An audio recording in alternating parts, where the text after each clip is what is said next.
Hello, Mrs. Dixon. This is Adam Bates from your public speaking class. I have a couple of note cards here, Professor, so I just wanted to show you those before getting the speech underway. Hope you can see those clearly. I was not able to pull up my visual aid.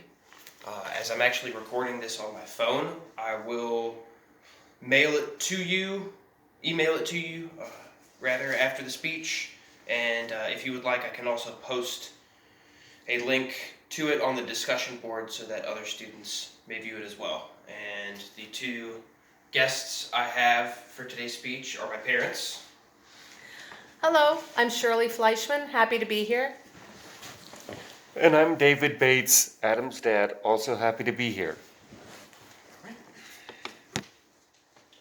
And I guess, here we go.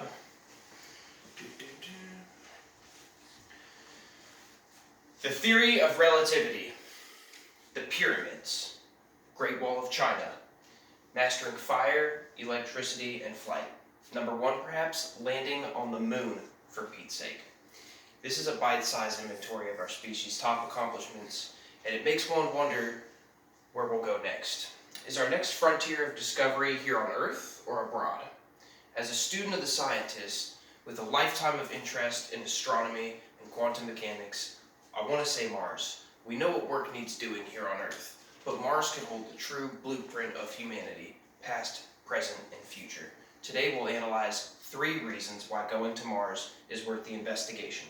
To explore new life, colonize it, and achieve our history's greatest undertaking. Life on Mars is a legitimate source of speculation. Interestingly, many of the conditions on Mars are similar to those here on Earth. Varying levels of methane gas and natural compounds detected by NASA probes could lend us deeper insight into this blueprint of life. Richard Kerr, lead contributor to Science magazine, suggests recent findings of what could have been a Mars lake may contain molecular fossils in rocks that once formed the lake bed and bottom mud layer. The high concentrations of organic carbon molecules in them could mean that life once existed on this mysterious planet.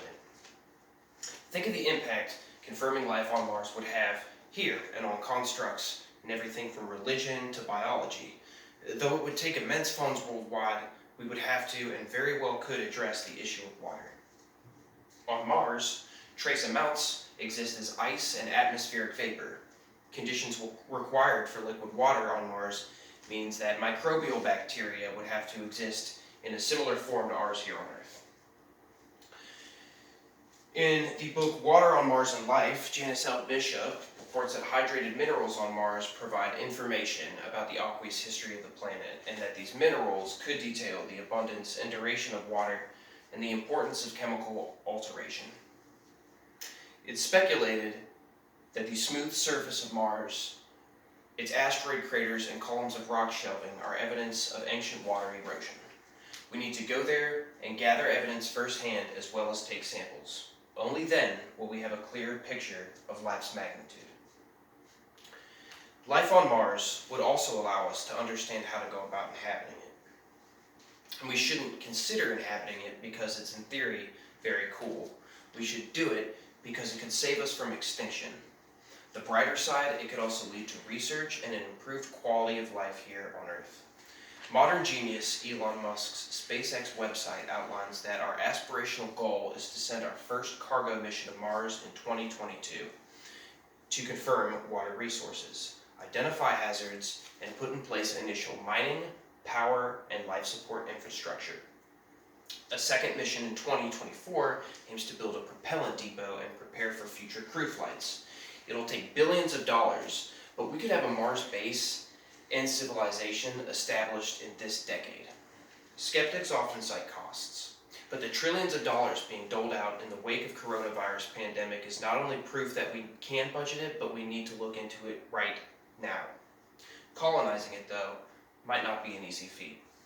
World-famous physicist Michio Kaku, in his 2018 book, The Future of Humanity, reports that cutting-edge developments in robotics, nanotechnology, and biotechnology may allow us to terraform and build habitable cities on Mars. Mars, as of now, is an abandoned, freezing, and poisonous desert. However, after an intensely taxing amount of work and costs, scientists could replicate the greenhouse effect and essentially turn Mars into a giant garden. Mortared clays and mud would naturally protect us from many of the sun's harmful radioactive rays. We're a delicate animal. The impact that took out dinosaurs 65 million years ago could easily happen again. Other threats include nuclear war and this current state of pandemic. And the risk and rate of it will only increase with population growth, so we should probably consider taking things a step further than just paying Mars a visit. All this talk of destruction is quite depressing, so let's switch gears to the final reason we should fly to Mars. Landing on Mars will become the greatest achievement in our history thus far, and we will indeed see it in our lifetimes. On our current scale of global politics, leading scientists from countries all over would help ease tensions and indifferences toward each other. Renowned astrophysicist Neil deGrasse Tyson reaffirms this, musing that wars over limited resources would meet their welcome end, that if the cosmos were our backyard, it would become the greatest peace driver that there ever was. From the standpoint of engineering and pure creation, it would be our greatest yet triumph. While early measures are being taken, NASA's website makes clear that we still have a lot to learn about this amazing planet and its extreme environments. To what end will we go? As far as we can, one should hope. The biggest test occurs this year. NASA's Mars 2020 rover mission aims to improve landing techniques on Mars, drill into it for samples, and experiment with oxygen production through the planet's carbon dioxide.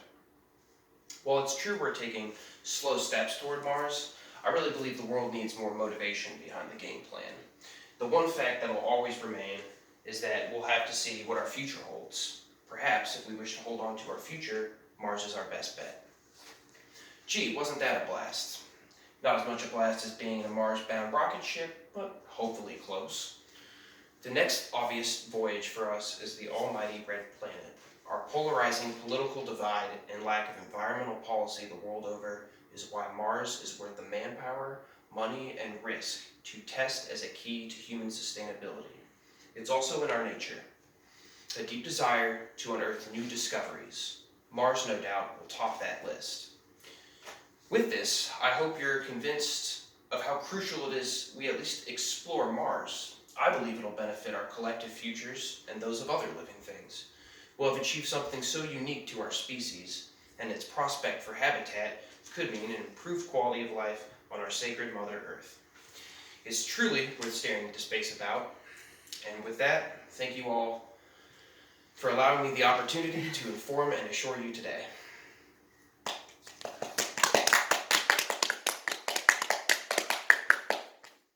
Agreed.